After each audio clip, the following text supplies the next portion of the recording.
When Yakura, Ibrahim's 4-year-old son, in early November came down with a fever, she promptly took him for the hospital.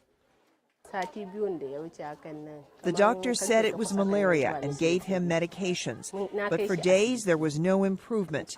About 8 p.m. one evening, my son died.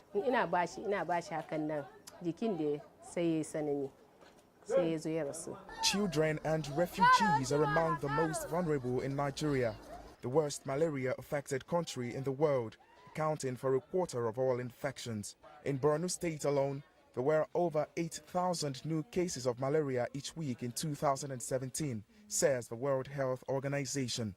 But WHO malaria consultant Iniabasi Inglas says seasonal efforts to treat over 850,000 under 5-year-olds with anti-malaria drugs is paying off. WHO is supporting Borno State's government to reach out to children within this age bracket within the peak transmission period. We actually started in July and we ended this November, and we are seeing some good outcomes from that. Although the WHO has yet to conduct an impact assessment, it says fewer cases of malaria are being reported this year at clinics. But while malaria deaths are being reduced, stopping the mosquito spread disease is still a challenge, says health worker Garba Yusuf.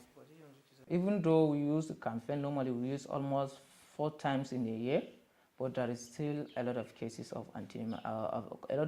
malaria. Still there is cases of malaria.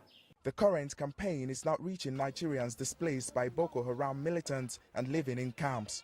And more efforts are needed to clean up stagnant water where mosquitoes breed, to reduce the spread of malaria and protect the most vulnerable.